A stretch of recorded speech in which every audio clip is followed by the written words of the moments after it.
We are live, so hi everyone out there in Facebook land.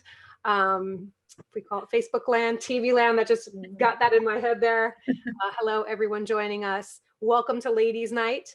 We're gonna get started in just a minute, but first we would love to meet all of you out there on our Facebook. So if you wanna post a quick comment below and tell us your name and where you're from, we'd love to say hello. Let's see. Laura just told me that whole comment of me saying rubbing my nose was live, so everyone knows now. That's my little nervous twitch before we go live. Yeah, that's good. Also, I don't want to be like rubbing my nose while we're live, so yeah. That's kind of funny. Yeah, it's real talk here. So let's see. I know that we are on just a couple minutes early, so people are probably coming to the live stream now. I got a good one about love and laughter if you want to hear it real fast. Nice. I just want to say hi to Cindy, who commented in our comments there. She's from Delray Beach, Florida. So welcome, Cindy. And Nancy from Maryland. I was just going to say Maryland. We were just talking about Marie before, so that I kind of got a little tongue twisted on that one, but yeah, Maryland. And Elaine from, it just says Hornbrook. C. I'm not sure where C is. Connecticut, maybe? Connecticut, yeah. Josie from Santa Rosa, California. So I'm in San Diego, a West Coaster here. Lisa Rogers is here, Michelle. She says Northern California, brought here by Michelle Vina Balsas. Oh, that's nice. Thank you. Yay. How fun. I know you. Yeah, I know you let your ladies know. Hi, Yeah, Dawn. that's great. Dawn from Indiana, another Indiana girl. So yeah, let's while people are still coming in, let's hear that story, Susan. I would love to hear it. Well, we mentioned love or laughter, didn't we? Laughter, and I was listening to a podcast today from Marissa King out of Yale, and she's talking about social connectivity, social chemistry. And she said, with everybody now coming out of COVID, love and laughter has to be just included with whatever it is that we do to get us all back together. And so I'm glad that was live. That was funny, and that was great. Yes. Well, the funny thing about that, the Bewitched thing, is that this group would know what that show is. Yeah. You know, that's true. If you had like 30 somethings, they might know, but 50 and overs would most definitely know. Right. So yeah, it was one of the few shows I was allowed to watch as a young girl.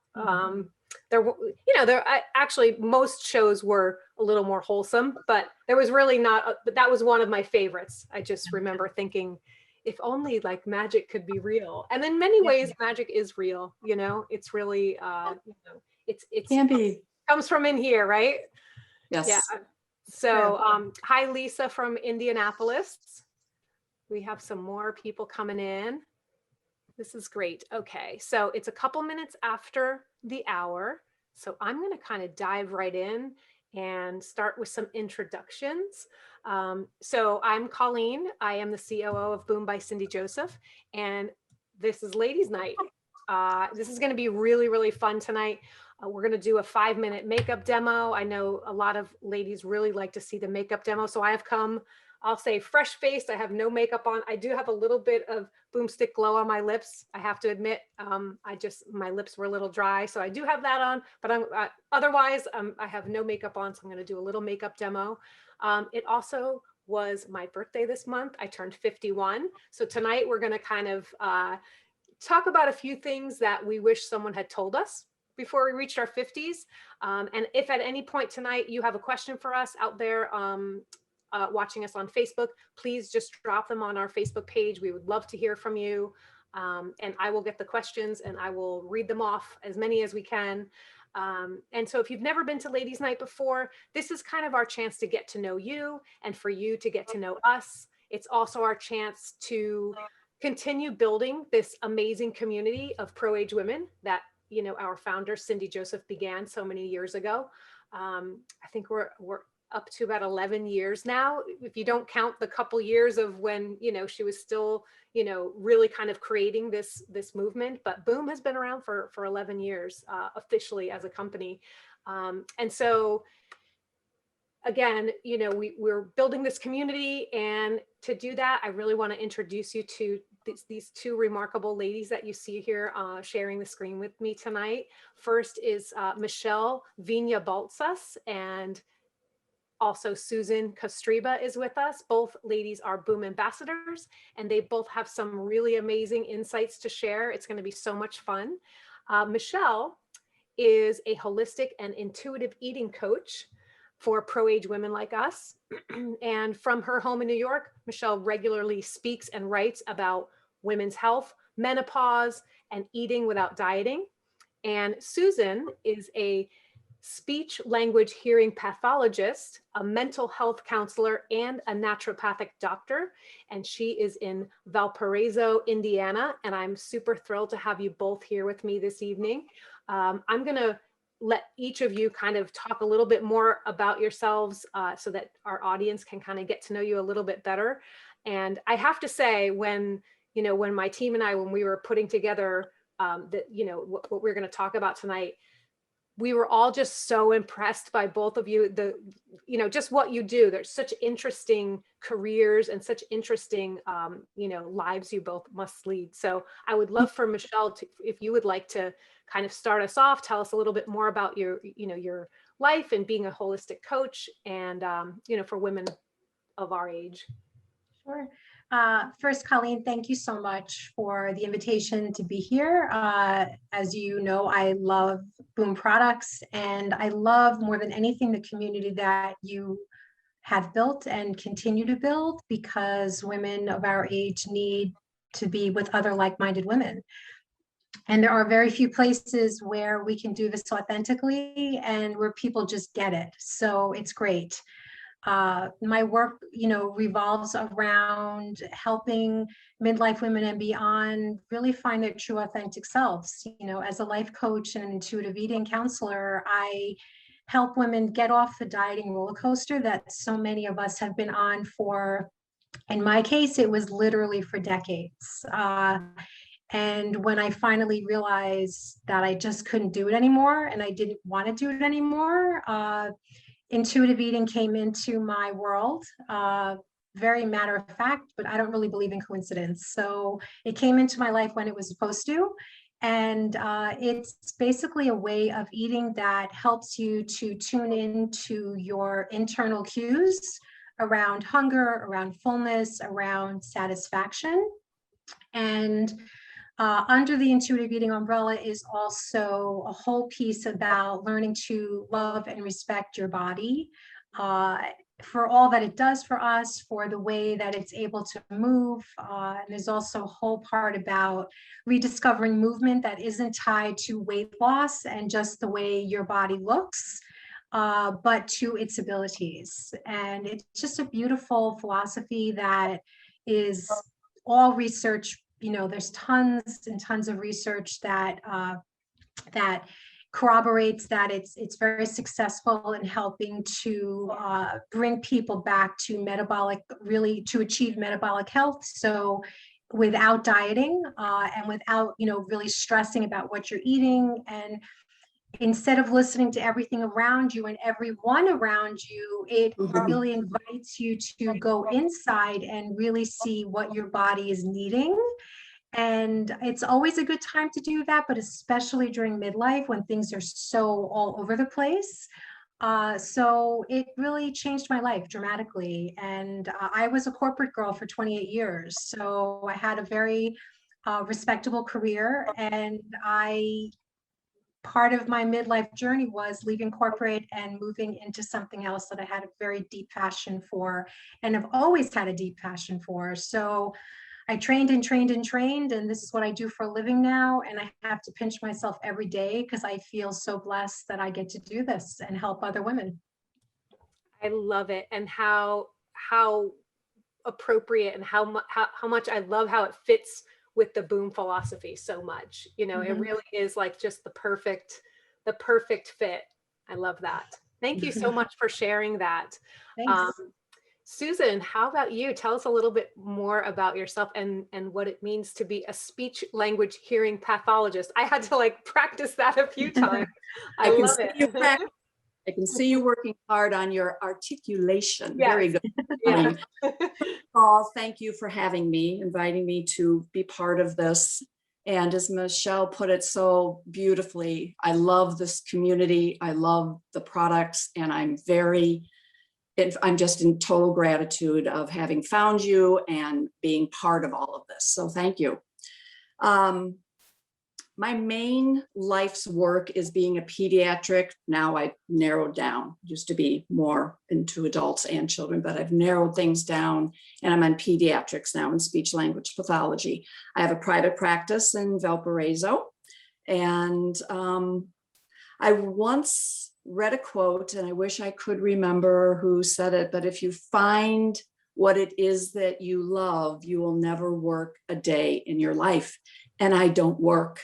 I play and I interact with these beautiful souls that if I'm ever feeling down, or if it's rainy outside, or not just at the top of my game, give me my kids, and Susan's smiling. And so I'm very blessed in that manner, and I'm really happy. And I treat speech and language disorders.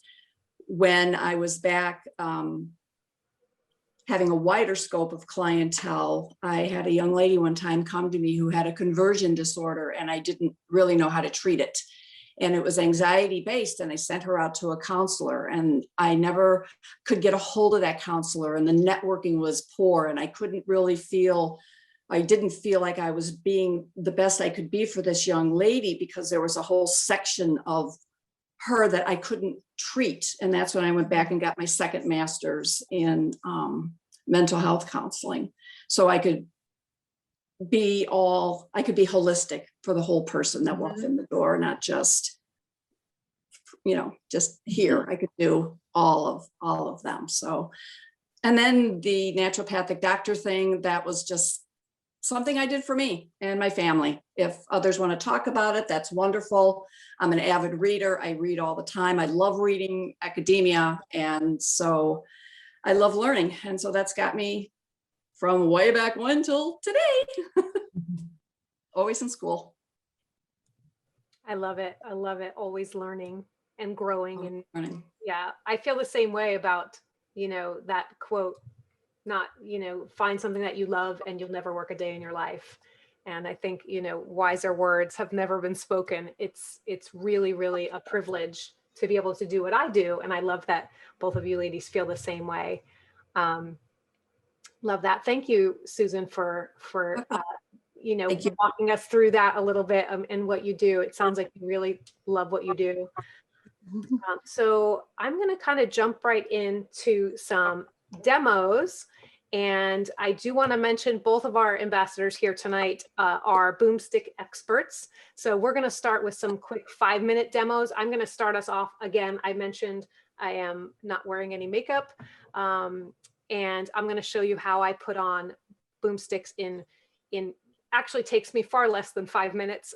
And this is sort of like a daytime look. I'm going to say a daytime look. And in a little while, I'm going to, we're going to zhuzh it up a little bit more for more of an even look. You have to say you look very pretty. Oh, just thank as you. Are. Thank you so much. As you are. Thank you. I appreciate that. Yeah, because sometimes we don't feel that way unless we put just that little bit of something on. And I said, no, I'm going to come fresh faced. We'll see how that feels. And yeah, I've done it before on the Boom Ladies Night. So I feel like, even the ladies out there on Facebook, I feel like, this is my crew. Like they see me without makeup before. So, kind of like your family, you'll just show up as you are. But I am going to just pretty up a little bit. I'm going to, just to show everyone how easy these Boomsticks are. And I know both of you are fans of the Boomstick. So I have my Boomsticks right here, right next to me. Yeah. Colleen, I have a question for you. I know that you're letting your hair grow natural. Have you noticed that your color palette has changed? Like the colors of clothing that you are choosing to wear?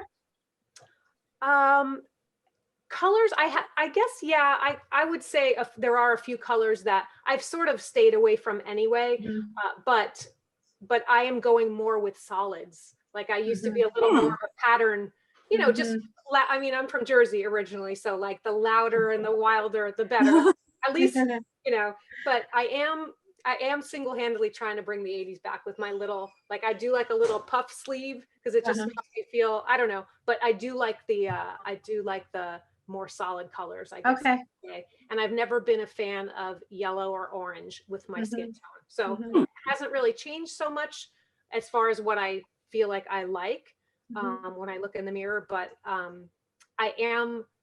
will say this, I'd never pass an opportunity to say that I do love how my silver is coming in. You never know what you're going to get when you kind of commit to it. It's true. And mine has sort of, you know, I'm about a It's year beautiful. Thank you. Yeah, this is all blonde, and I'm going to leave it there. This is sort of my security because I always felt like I wanted to have the blonde. My husband sort of likes the blonde, but I think the longer it gets, the more he forgets that it was blonde. It's like, this is my version of blonde. It's natural. So yeah. But I am pretty happy with how it's coming in, and that it looks a little bit beautiful. Thank you. You're welcome. So yeah, I still, the cool thing about the Boomsticks is, you know, they're good for any color. They complement any color skin tone. My skin tone hasn't really changed unless I'm out in the sun a little bit. I have, you know, a little bit more sensitive to the sun as I aged. I think that's a thing too. It's also the fact that I am mostly Irish and Scottish origin, and that's just a fair skin that, you know, you got to be careful.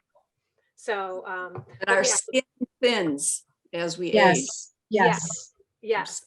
That's so true. In fact, I put a Band-Aid on it because I'm still a little self-conscious of it. But I noticed today, I just kind of bonked my arm and I got a little bruise like right away. And I thought, all right, well, something I wish someone told me about turning 50 is that your skin thins, right? It was just an immediate like red dot. And I thought, eat a banana. Eat a banana. It's good for bruising. Yes, bananas. Yeah. Great. My husband said put aloe vera on it, which I did. I put aloe on it. Good. Yeah. But a banana, I like bananas. Yes, bananas.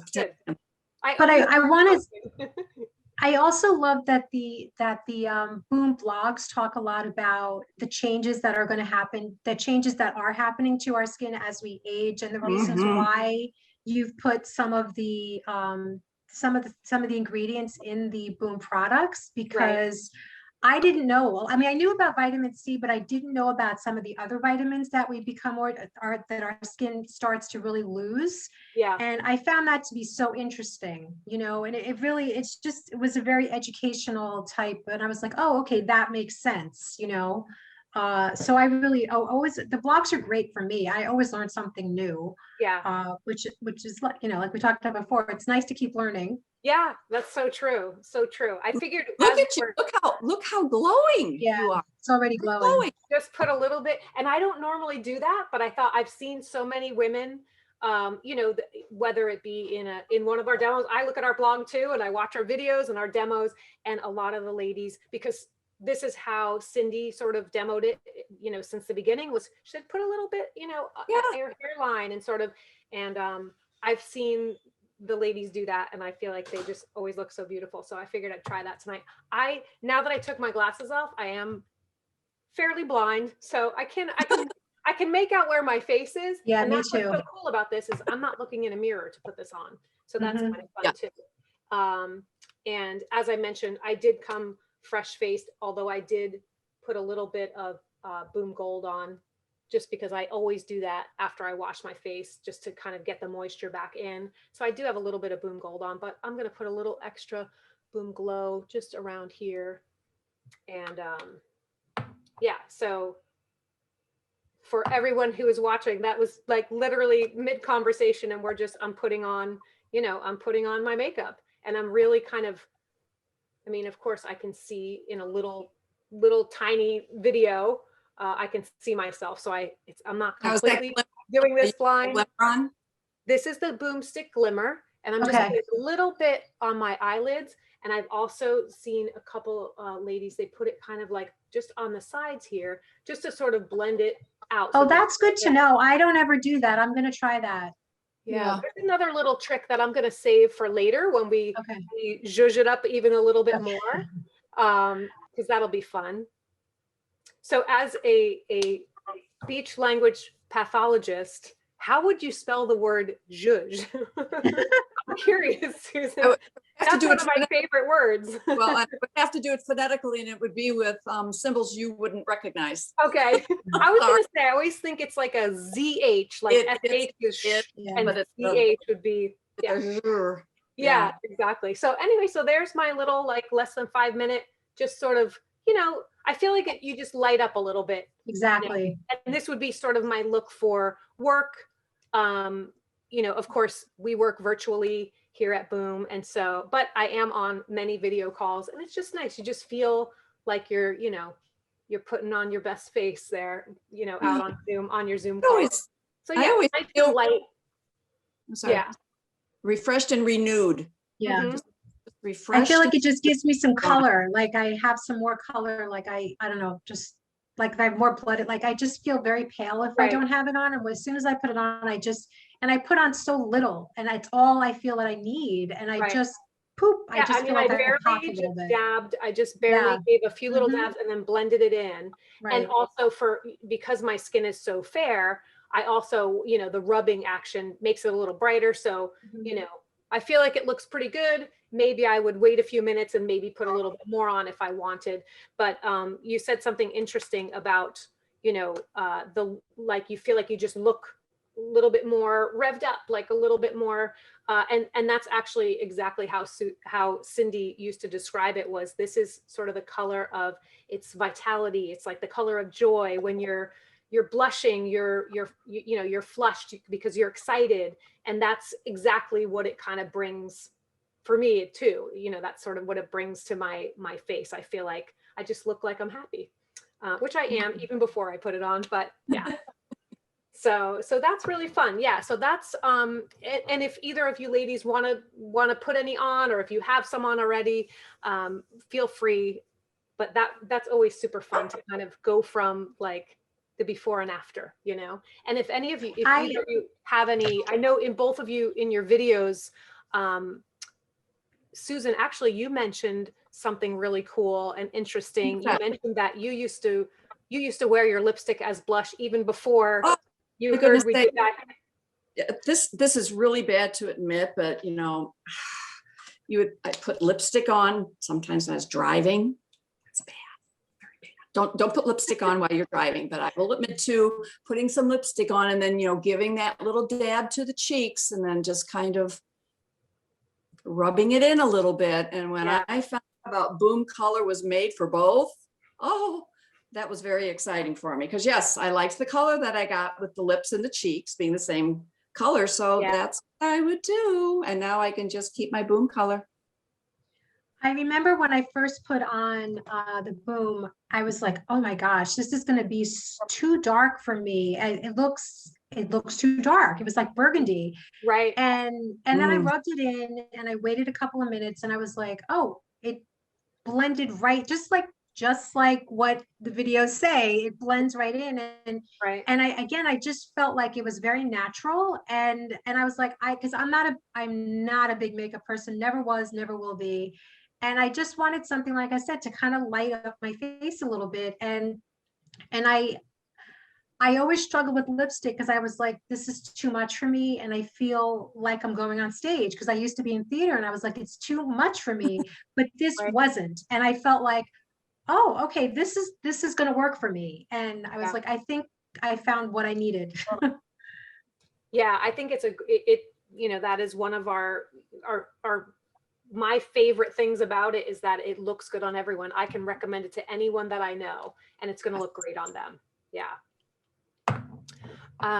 Let's see. So do either of you have any other specific Boomstick tips that you want to share? I know, Susan, you just mentioned that you used to use it as a blush too, but if you don't, we're going to move on. But I do have one that I'm kind of saving, like I said, for a little bit later when we add a little bit more, but yeah, otherwise we will move on.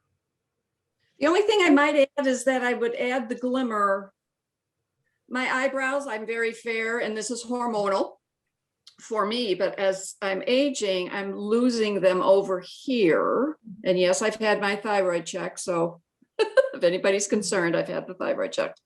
So I will put well, actually the glow goes all over because I just love it. And I will put the glimmer right here, and it just seems to hold these in place. And then I go ahead and add the glimmer, down wherever it is I want to put it. And it just gives you that little bit of glimmer.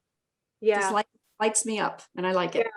It's funny you say that. That was actually my little tip that I learned from one of the other ambassadors, was putting the glimmer on her eyebrows. Oh, another. And one, to hold them down, because oddly, I used to have these I used to call them caterpillars. They were just these thick. Me too. And I guess waxing over the years. Me too. Yeah. So this is actually a good segue into, this next question, which is basically, when, what do you wish someone had told you about, when you get to be 50 or, in your 50s and 60s? And one of the things that I wish, it seems like a small thing, but it's like, what happened to my eyebrows? Yes. Like, I almost don't even have to have them waxed that often anymore, because they just don't come back. They don't come back, Now, after a certain age. Are your eyelashes thinning also, or no? I don't think so. I just had a couple weeks ago, I had a professional makeup artist do my makeup for a couple photos. And she made the comment that, wow, your lashes are so thick. And Nice. I thought, I've never been told that before. I'm going to take that one and run. Yes. But so I don't, but they aren't super thick to begin with. I think maybe she was, relatively speaking, maybe because she was looking at my poor eyebrows and she had to sort of fill those in a little bit, but she's like, but your lashes are wonderful. Now, do you find with the Boom Bright, when you layer and you get those wonderful bristles in there, it just pulls? I mean, I have lashes that I remember having 15, 20 years ago by just using that magical wand that you all have created and spending some time. I know that the Boomsticks are fast and convenient, but as I get older, I kind of like this self-care pamper time that I can have with myself, because 4 kids are grown up now, and taking time with that wand, I'm like, oh my goodness, I have lashes. They may be a little thin, but they're coming out, and it just pulls them out and makes them nice and thick and feathery, and love it. Yeah, same. I think you're right about the brush, was kind of designed for that, so that you could layer it. Sorry, Michelle, you were going to say something. No, just the mascara is amazing. And I never needed mascara. I do have pretty thick eyelashes and they're long. The only thing I would do is I would use like a curler, just because they didn't really have a lot of push up. But the only time I ever wore mascara is if I went out to like a party or something like that and had to get dressed up. And the Boom Bright I use, I work from home, but when I go out, I wear it, because especially now with the mask, I feel like the only thing you could see that's expressive is my eyes. Yes. So I wear the Bright, and I just need like 1 or 2, and they're like, and I'm like, yay, it's nice. And I love that it comes right off, and I don't have it, even when I clean my eyes, I don't have it under my eyes when I wake up in the morning. Right. Which I never had before when I used mascara. It was always like, I would clean and I would use the makeup remover, and no matter what, I always had like raccoon eyes every single time. I love this formula for that reason. And plus it's so easy to take off too. So I'm going to admit something right here. Sometimes I don't take my makeup off before I fall asleep, only because I don't wear that much. Sometimes I just forget. I'm a big, I brush my teeth and go to bed, but sometimes I'll forget, like, oh, I do have, if I have a full face of makeup, of course, which is very rare, I would definitely, I would definitely wash my entire face and take it off. But if I'm only wearing the mascara, as you said, Michelle, like, right now it's like, growing up in Jersey, you did not leave your house without your lips and your lashes. That was the two things. And so I've always been a mascara girl, and especially in the 80s, you had the mascara that matched your nail polish or your shirt. You had the green or the blue. It was crazy, fun times when you're, a teenager, but yeah, no, not going back there. So I really love the sophistication and the clean formula of the mascara and how easy it is to take off. It is currently, we have a couple people who are asking if mascara is currently available, and it is not actually available at this very moment. We sold out of it because it's so amazing. We had so many people actually pre-order it. And we went through when we got our shipment in, we went through everything that had been pre-ordered, and then the rest sold out within just a couple of days. So we have been working to get it back in stock. And I think in the next week or two, certainly in the next 2 weeks, but maybe even a little bit sooner than that, we will have it back in the store. So, fingers crossed that we know it's ready. It's just a matter of, there's a process to it. So yes, it is coming back, and I know we're talking about it and everybody wants it and it's exciting. And so we're really excited to have it back very soon. So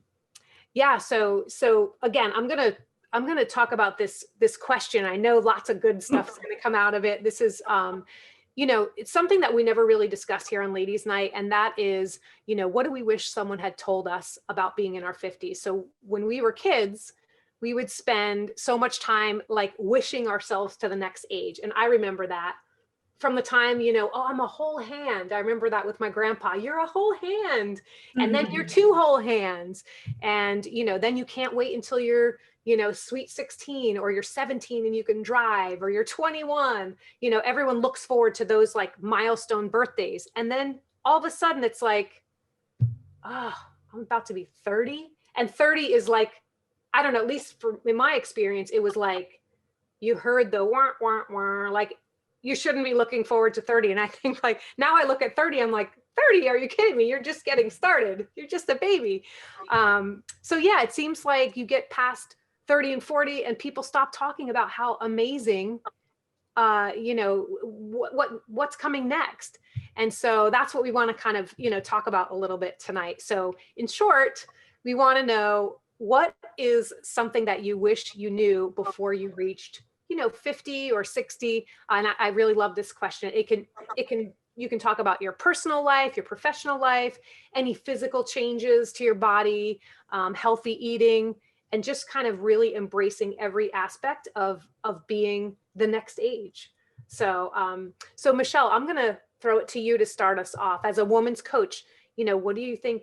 You probably hear this quite a bit. What do women wish they knew about being in their 50s?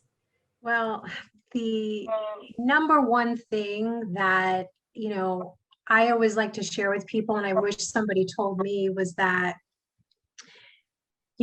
our 50 something bodies, beyond that, oops, that was my straw, are not supposed to look like our 20 and 30-year-old bodies. And it's not because we're doing anything wrong.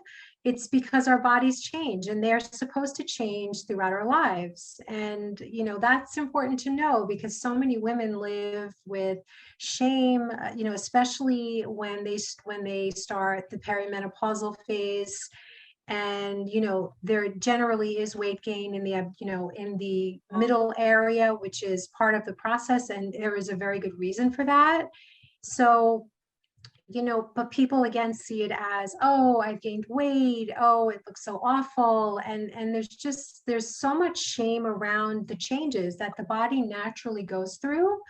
And so I wish someone, had told me that, because I think I know myself, I probably started perimenopause early to mid 40s, and I'm 55 now. So, it's a process. It takes a while for most people to get through that perimenopausal phase. And so many things happen during that time. The other thing I wish that people told me that I learned the hard way was to lean into it instead of pushing it away. You know, I was told when I was younger, my mother would say she was so afraid of,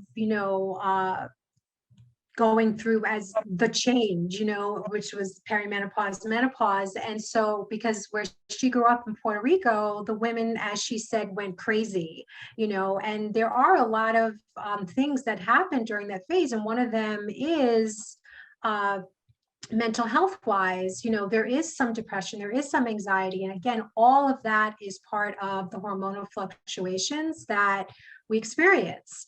And so I wish someone had told me specifically about the mental health piece of this, because nobody did, including my doctors.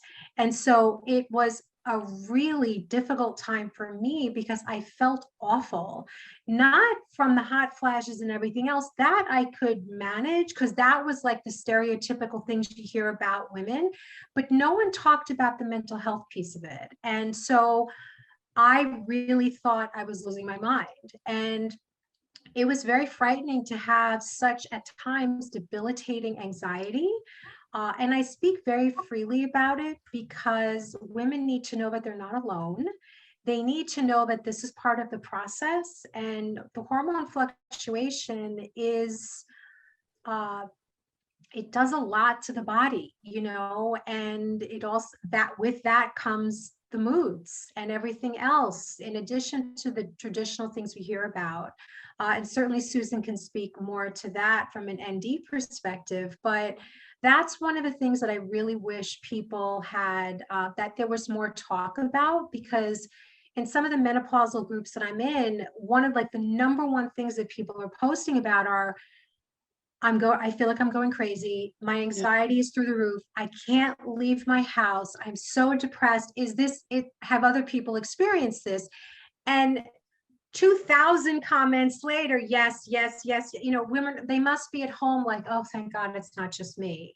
And I remember grabbing every book that I could get my hands on because my doctor wasn't talking about it. And I was like, couldn't it be this? Is it really depression? Because I had had depression in the past. So it felt different. It didn't feel the same. And she was like, well, it could be, and then the more reading I did, the more I realized that it was hormonal. And of course, I do believe that you do need to have a doctor, or some type of practitioner in the fold here. But for me, I was not getting what I needed. And so I had to do a lot of this work on my own. And I'm glad that I did. Honestly, I celebrated turning 50 literally with a huge party because my father passed away at 47 from colon cancer in 1972. So, that was well before screening was available, and he passed as a very young man. And when I turned 50, I said, thank you, I'm here. My dad was not. And so for me, I had a huge party and I celebrated every single moment, and I celebrate every day because I have seen that it is a privilege to be here. And, not everybody gets that privilege. And so it's different, but it's wonderful too. Yeah, how beautifully said. That is, thank you so much for sharing that. Certainly I can agree with, I didn't even know that I didn't know to ask or to know about, the mental health aspect, and what a huge like light bulb moment for me. Not just do I not feel alone in some of these odd, like different feelings I have, but I also feel like, oh, well, that's a lead for me. Like I should learn more about that. And so, thank you so much for sharing that. Of course. And Susan, how about you? I know as a mental health counselor and naturopathic doctor, what do you wish women knew about being in their 50s or 60s, or wish someone had told you? First of all, Michelle, I love how you presented all that. That was perfectly articulated. I wish somebody would have talked to me, in addition to what Michelle said about the mental health roller coaster that you go on, which is normal because you're losing estrogen and your progesterone's going down. I wish I would have known about bioidentical hormones. Not the same thing as being put on an estrogen tablet, which is correlated highly to breast cancer. Not the same thing. Bioidentical hormones are compounded by special pharmacies to match what it is your body needs. I'm on them now because interestingly, at 66, and I started the perimenopause also, Michelle, at the end of my 40s. And oh my goodness sakes, I had a decade of this and didn't know about the bioidentical hormones because I didn't get hot flashes till after the blood work came back, because you have to be a year without a period. Mm-hmm. And the blood work then confirms you're menopausal, you're in menopause. That's when my hot flashes started. So it was just kind of backwards. So learned about the bioidentical hormones then. But what I went through in my 50s with the roller coaster of emotions, I was put on a selective serotonin reuptake inhibitor. And you can think Zoloft, you can think Prozac, Lexapro is for depression and anxiety. The one that I was put on was Zoloft. Yes, it helped. It helped like a charm, but you know what? I developed insomnia from that. And I'm now, what I also wish I would have known, because I just love what I've been doing for the past 3 years, is meditation. And I'm now getting myself back to, I know how to sleep. I can lean into my anxiety. I don't have to be frightened of things. I've learned how to lean into them. I've learned how, and when you said earlier, Colleen, about how when we're growing up, one of my daughters was always looking ahead, looking ahead, looking ahead. I go, you're missing now. Please be in the moment. You're missing now. So I have to throw that out there. We really need to work on being in the now. And so that meditation helps that. And I can't say enough about the mind and the body and the spirit and the emotional well-being. We're all connected. This is all facets of ourselves that are connected, that the meditation has been studied, tons of research on how it helps to reduce stress, reduce anxiety, lowers blood pressure, helps with pain. It's just, I highly, highly, highly wish I knew that at 50. But I found it at 63. Found it at 63. So better late than never. Right, right. No time like the present. Yeah. Be in the moment. I just want to add one thing to what Susan said so perfectly, and I could not agree more about the meditation. And I want to say, I don't know for sure, but I really suspect, because I hear this all the time from my clients, they say, I stink at meditation. I can't do it. That's what they say to me. And that's what I used to say too. I used to say the same thing about yoga also. And now I do both on the regular. But I literally was able to do meditation for 1 minute. That was how I started. It was awesome. Like, I started 1 minute. I've been doing meditation faithfully for the past 4 or 5 years. And daily, it's part of my mental health regime. And now I could easily do an hour. But when I started, it was all I could tolerate. And that is a word that I'm using very deliberately, was 1 minute. I was like, am I done? Am I done? Right. But I kept with it because, like Susan said, not only is there research there, but I had spoken to people where it transformed their lives. And I said, I want what they have. Yes. And I knew that everything else I was doing was not cutting it for me. And I said, guess what? This is free. I have it within me already. And I'm all about going inward.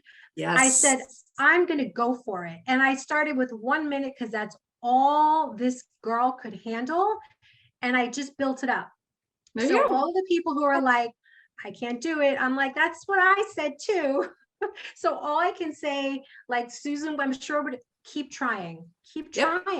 It's not about doing it perfectly. It's just about being still. It's just about being still and breathing. Yes. Right. And I love how when you get to that minute, if you can just do 10 inhalations and exhalations, or if you can only just focus on 2, it's supposed to clear the mind, and it's going to help with the focus, and it's going to help with the concentration. And if you find yourself being attacked by those ants, those automatic negative thoughts, you just kind of say, thank you, goodbye, and you get rid of them and go back to it, because that's when it starts. That's when meditation truly starts, when you catch yourself and you go back. That's when it starts. And it's natural to go out and come back. And that's part of mindfulness. And mindfulness is not about staying in that moment every single moment. It's about recognizing when you leave and you come back. And it's not that you're doing it wrong. That is natural. The mind has 60 to 80,000 thoughts a day. Yes. It's 100% natural for that to happen. So just bring it. I call it the boomerang. It's just, it goes out, it comes back. Right. Well, the mind is made to think, right? I mean, that's what the mind does. And some of these stories that we come into, half of what we think about and worry about, it never even comes to pass. It just, our mind is made to think, and the meditation helps us to control it. Yeah, this is a very interesting topic. We actually have a couple questions coming in about this. And I think you already both of you sort of touched on, the first question was, are there any meditation tips for beginners? And it sounds like you already wove a few into that. So I'll let you both speak on that. And then also, we do have another question. And I think this one's more specifically for you, Michelle. Just can you explain your meditation minute? Because we got some people, and I'm one of them, a beginner, like, I try it, and I'm one of those people, like, if I could just make it to that minute, there's so many things to do, and I'm like waiting for the timer to go off. That's what I'm thinking about, what that thing going off, and I'm not staying in the minute, so in the moment.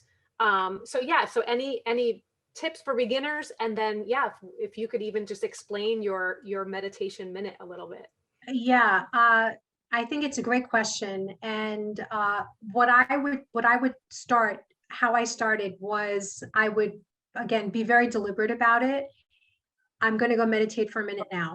And like in the beginning, 1 minute seemed like an hour for me. It was like almost torturous.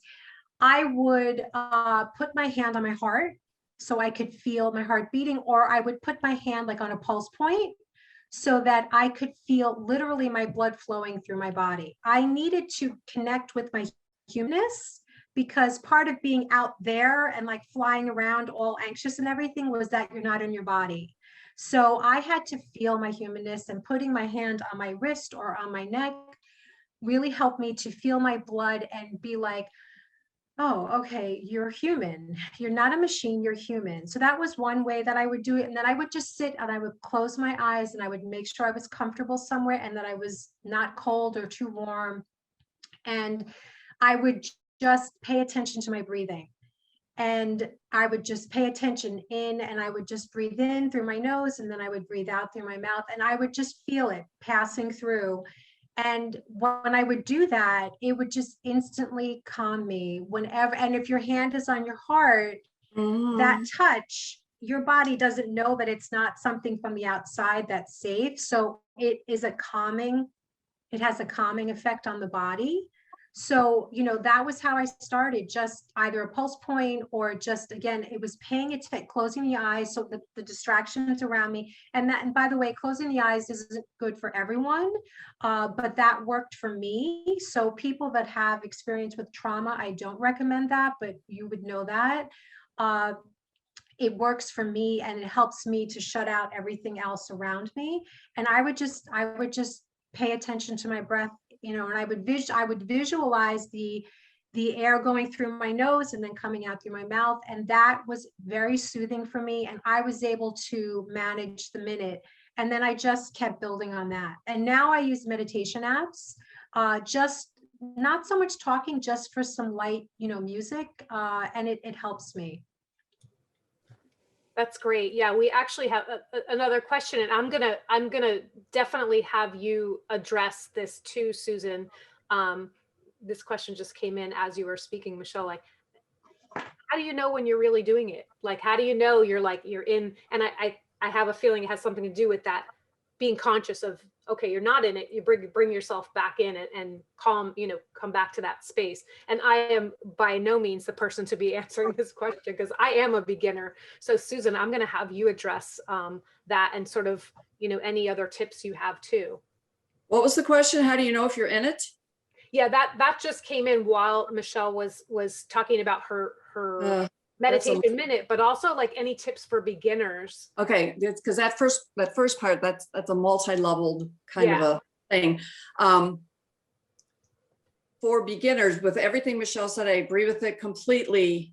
If you're waiting for the timer to go off, or that time factor is causing too much cognition, too much attention, I work with just, let's say, 3 cycles.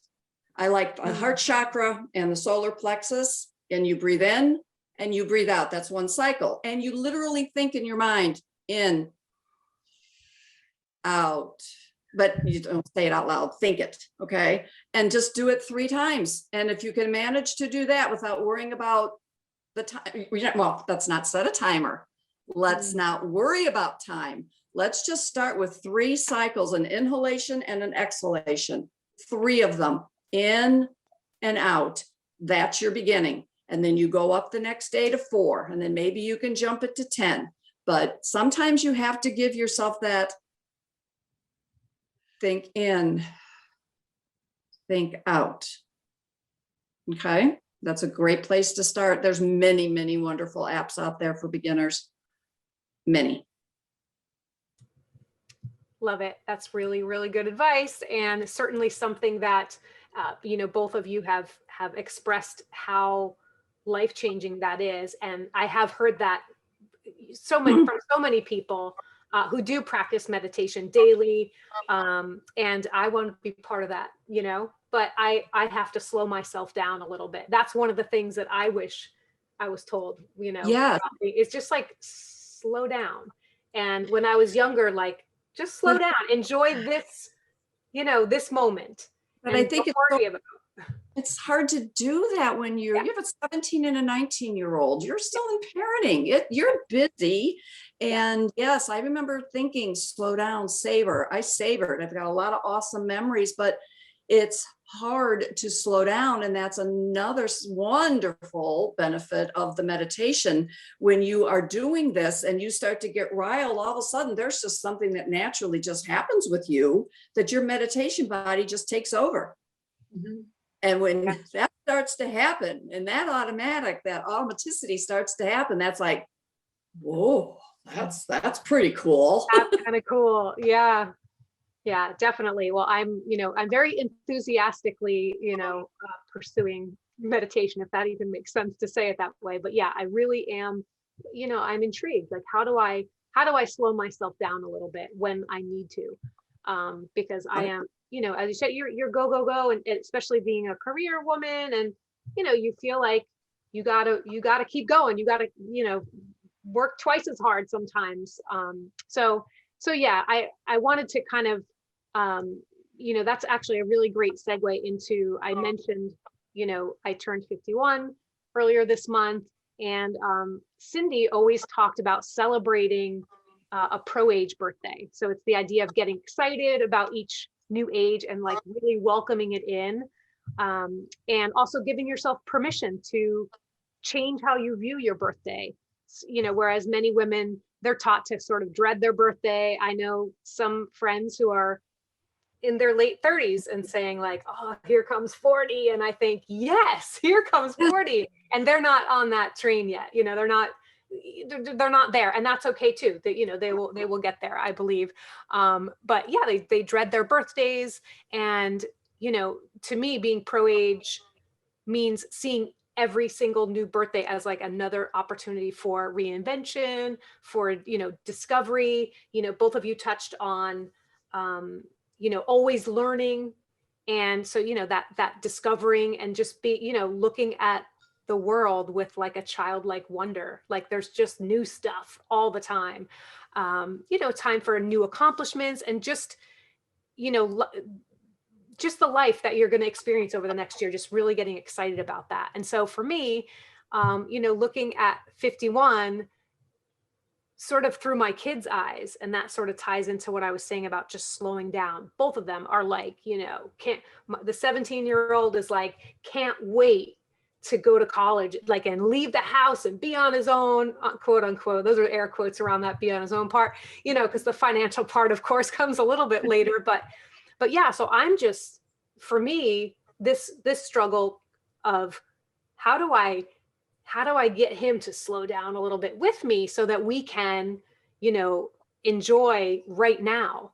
And one thing that he did, I feel like I get through to them sometimes. He did slow down enough to, my 17-year-old wants to be a chef. And so he said, I will bake you a birthday cake. I will make a birthday cake from scratch. And he said, let's go shopping and buy all the things together. And, and he made this, 17-year-old boy, like, and That's beautiful. He made a cake for his mom. Mama paid for it. And it was like a $50 cake because it was all the best ingredient, got to have like the organic, the real, the vanilla beans. We can't use the extract. We got to like do it right. And so, but I thought it was so beautiful how he thought it all the way through. And like, that's sort of what I feel like 51 is awesome, because I have a boy this age who is like thinking about these things, and I get to just see how he is blossoming into this. So like, that's my gift is, seeing my children at this age and knowing enough to just slow down a little bit,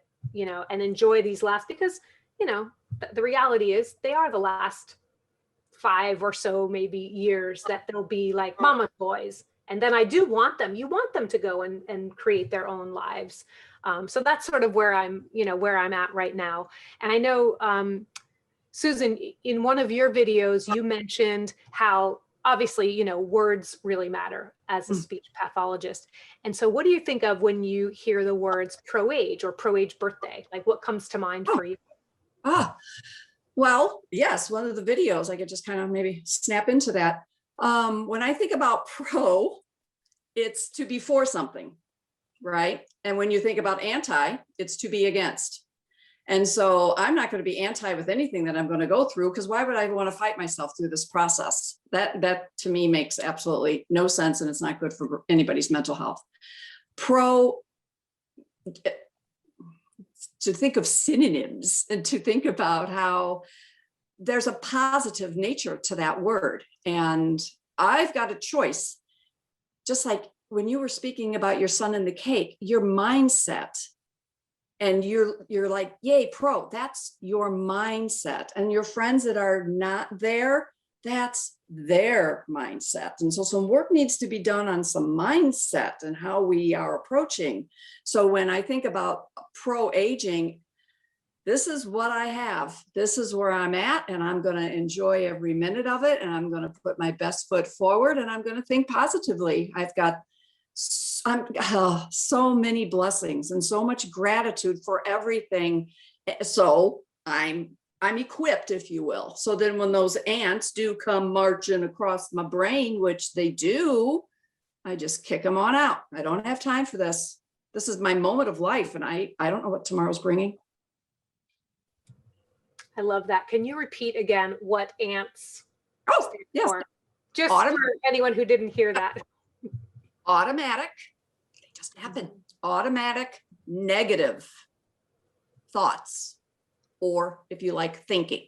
But we can't say I got an ant. That doesn't sound syntactically correct. So it's ants, Yeah, I love that. I just, in case anybody didn't hear that earlier, I really noted that, because, I got some ants sometimes, and, it's nice to know. Fight those ants. You got to fight those ants. And the world just seems to be, goodness, this is a whole other conversation on why we don't want to age. Well, what does the world tell us? We're a throwaway society. So we might as well just do that to the oldsters in our culture. It's not embraced. And it should be embraced, because we don't get older and lose it. We get older and we get better because the wisdom comes in. Right. Yes. That is the very foundation of what Cindy built this company around. It was that exact thought was really, we get better as we age. And Yeah. you could not have told me that 10 years ago, even maybe, 10, 15 years ago. I was on the same train as my friends of Sure. not wanting to turn 40. I was like, oh, here we go, and thank goodness, I found a group of people that were able to sort of say, no, there's actually a much better, much more fun way of framing getting older. And all it was a framing, a change in the frame. I'm still the age I would have been if I was thinking that way. And now I'm this age, now I'm 51 in this new mindset. And it's way more fun. It's a way more fun way to live. Really? Yeah. You have a choice. You have a choice. Pick your path. Yeah. Yeah. So Michelle, I would love to hear your thoughts on the same question. What comes to mind when you hear pro-age? What comes to mind? Yay. Just again, I go back to the privilege it is to age. And that is what I stay rooted in. And is every day a picnic? No, I'm not going to lie. There are certain times when I'm like, oh, I didn't have that before, or I'll notice something, but I have a lot of tools in my toolbox to help me to move past these things. But, as Susan said so beautifully, the gratitude is there. The respect for my body has grown as I've aged.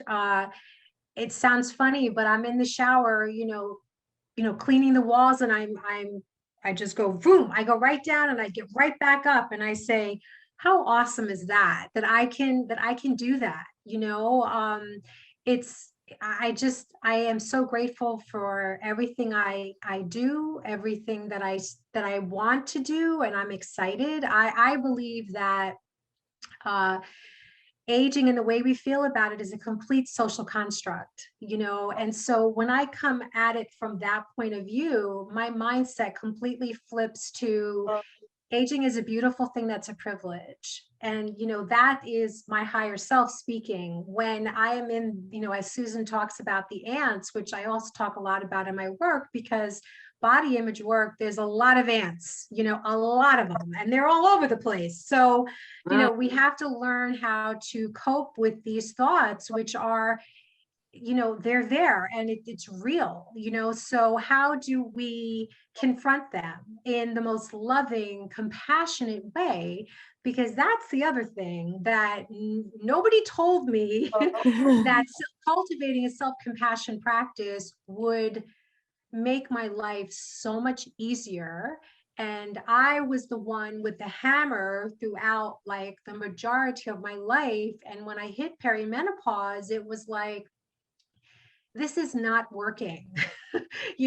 This is not working. And again, went straight to the books, got coaches for myself to help me through this, because this was another part of the season I was in, was needing to change the way I was speaking to myself, needed to change the way I just interacted with my body, on so many levels. And self-compassion for me it is a foundation for all of the work that I do, and for my mental health and for my continued growth, because when I'm being hard on myself, I am shutting out any type of learning, any type of experiences that I could be having, because I am thinking, what am I doing wrong? I'm doing something wrong. This isn't fun. This is uncomfortable.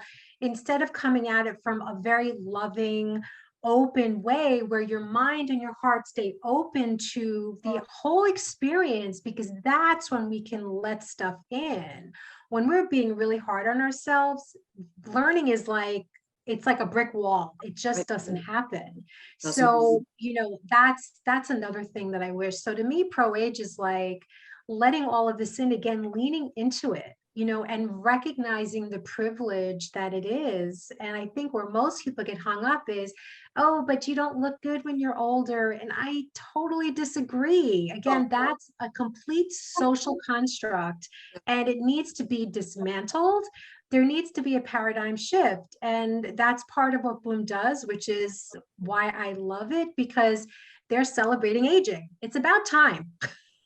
Right. Because I'm tired of people being like, oh, but they look so this and so that. And I'm like, and it's beautiful. Their wisdom is showing on their face, on their body. And that's a great thing. There's a lot of great things that we can teach people. If all they have to do is listen. Right. I know. And Cindy called every wrinkle, every silver hair, every age spot are badges, that you've earned.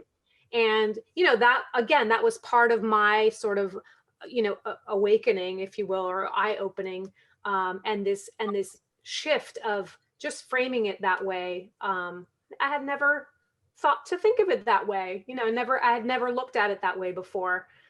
So, that just began this next journey, the silver hair journey, and the, letting go of those things that, as you said, you're constantly being bombarded with, so yeah, thank you so much for sharing that. That was really, really nice.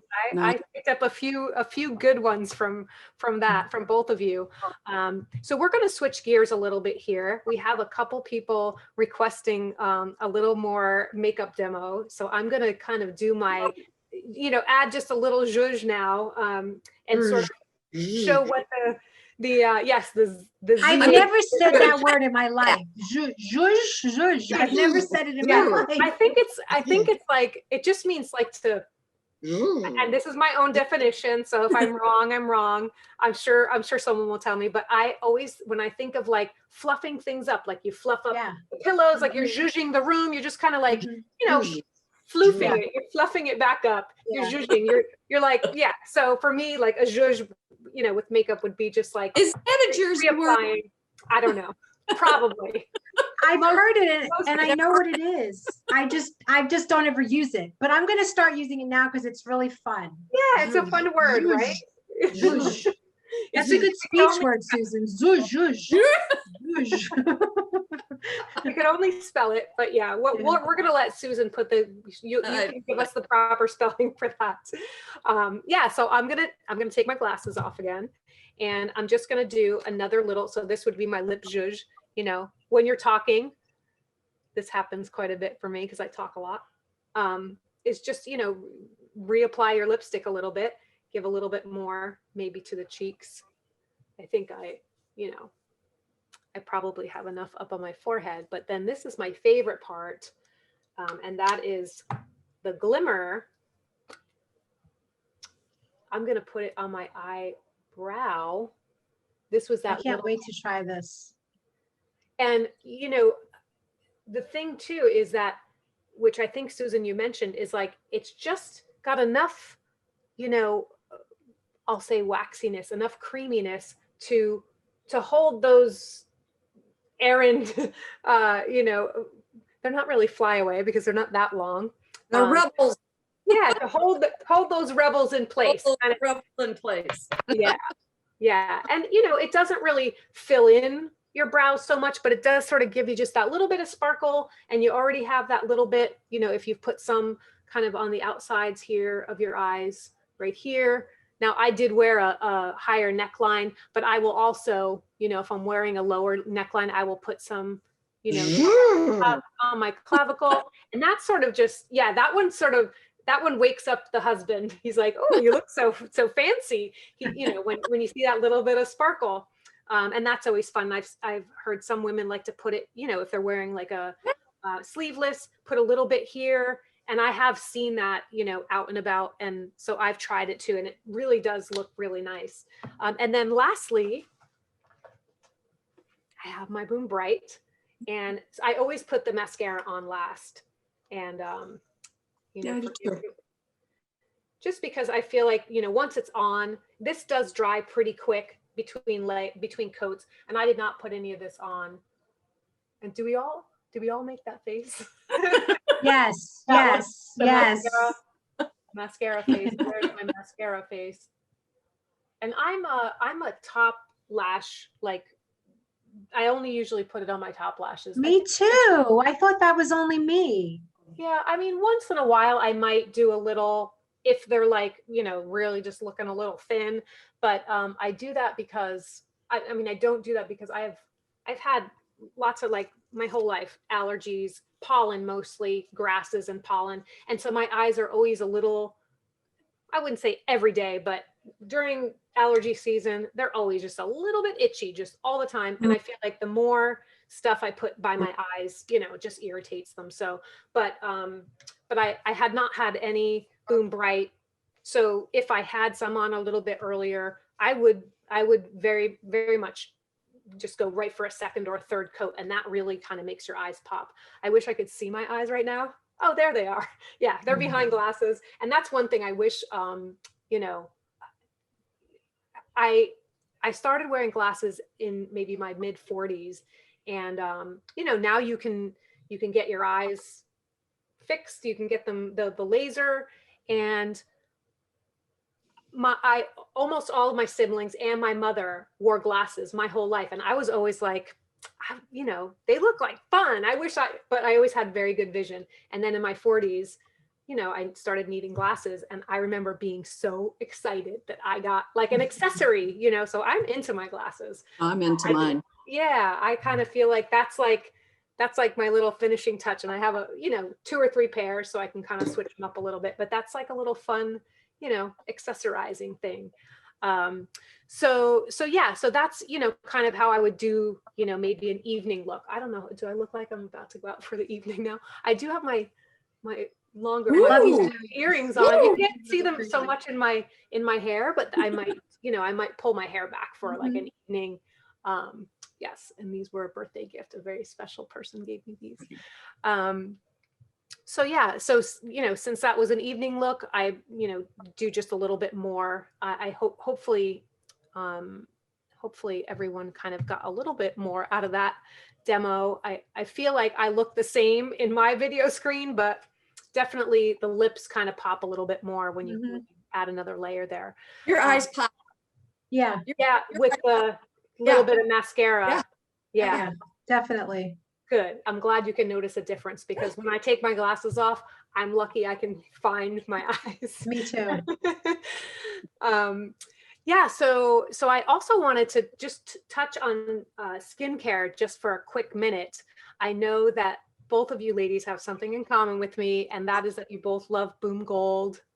I mean, I'm just going to say my favorite thing about it is the smell. Of course, I love it. I use it every single day, but the smell is just like, if heaven has a smell, it's probably very close to Boom Gold. So I'd love to hear how each of you use it, because I know both of you really like it. I like using it on my neck.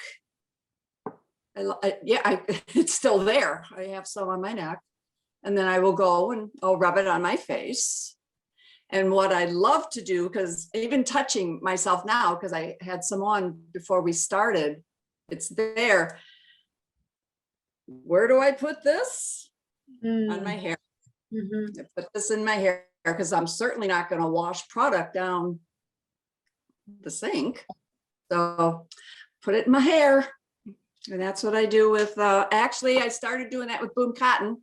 And then I went to the Boom Gold, and it has the same nice effect. So I end by getting it in my hair. That's a great idea.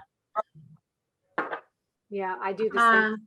How about you, Michelle? I usually use it under my eyes, because under my eyes, I'm finding it's just getting really very sensitive. So I do like to use it under my eyes, lips, neck also. And I use it, you don't need a lot. And I do just warm it in my fingers, and it just goes so evenly. And I literally just feel like my face is like sucking it up, it just feels really good. I agree. And I also use that same, not wanting to waste any product, always on the ends. I feel like they can always use a little help, right? The ends. So I use that trick all the time. I love it. And so I know both of you use Boom Bright also. Do you use Boom Bright? Do you do the layering as well when you use the bright? Definitely.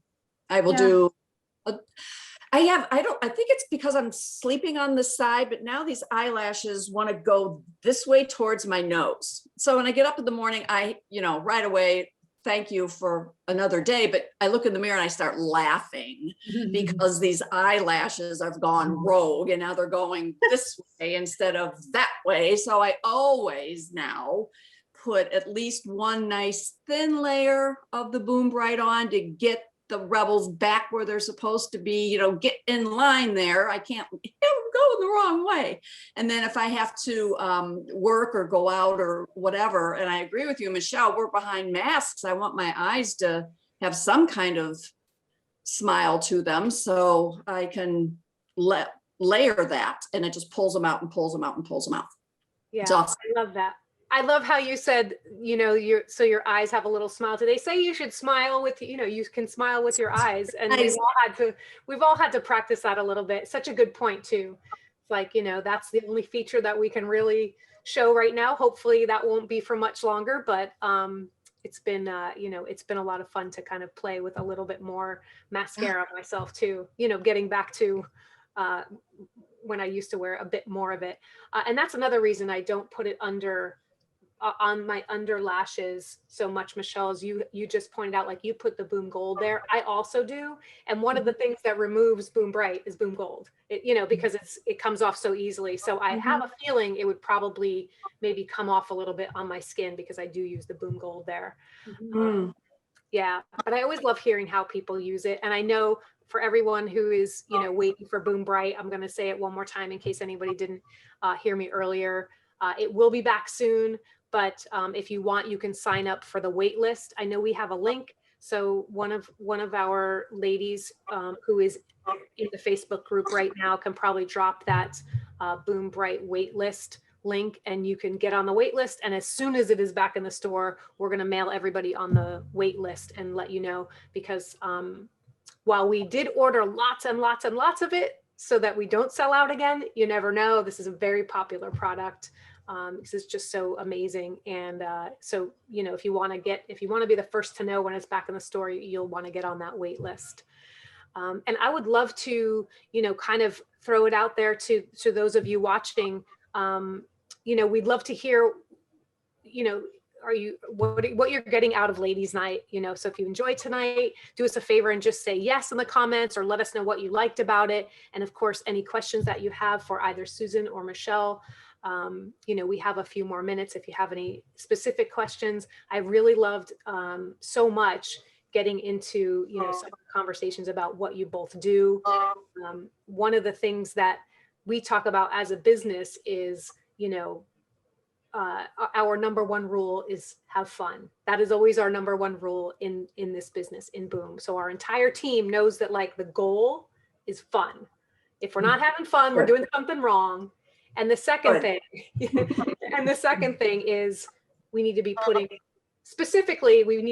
good products out in the world, but, more generally speaking, we need to be putting good out in the world. And that is our, that's really those are our North Stars. Can you have two North Stars? I guess you can. I say you can. Yeah. So, we want to be having fun, and we want to be putting good things out into the world. And both of you ladies have been so much fun tonight, and are also, really putting just great stuff out into the world. And it's just so lovely to get to know you both a little bit better. We do have one question coming in. This is a good one because all three of us fit this bill. Any tips for makeup while wearing glasses? And I know we just put a blog post out very recently about that, but do either of you have any tips for, makeup being someone who wears glasses? I just do my thing and put the glasses on. Yeah, me too. Yeah, I don't put on as much mascara. Like I said, I didn't typically wear it until this product. I really didn't, except for like a special occasion. I don't put on a lot, however you define that, because I don't like when it looks like super leggy. So I put that on a little modestly, because I do wear glasses. I can see without them, but like for reading, I need them. So I'm usually reading a lot, so I keep them on a good majority of the time. So I don't like to put too much on because it magnifies it, you know? Yeah, that's true. I was just going to say the same. I have definitely, since I've been wearing glasses, which is, you know, going on, I don't know, 6 or 7 or 8 years now, probably 7. I have definitely pared down on, you know, eye makeup. Not that I wore too much like eyeshadow really. Once the fine lines started showing up, I feel like I have my own, you know, that's my face's way of, you know, saying, I got you. You don't need to add anything else up here. And then, you know, a little bit of mascara just to kind of have my eyes look a little more open. But I feel like that, like you said, that the glasses sort of magnify it. And I, you know, I happen to like my eyes. So I like the way they look. They're kind of like the jewels of your face. And so I kind of just, you know, I do have to use a makeup mirror when I, you know, for this person asking this question.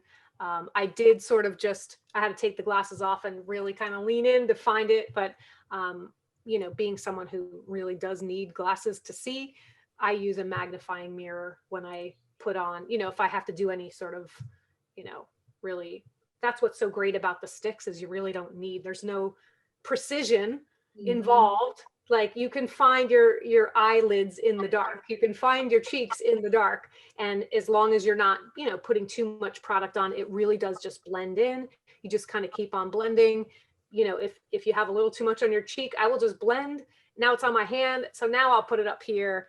And you know, even that, honestly, Susan, I'll go to my ends with that too. Like, what's a little color? It's all, you know, it's all, you know, good ingredients, nothing that's going to harm your hair. So yeah, that's kind of what I do. I don't see any other questions coming in.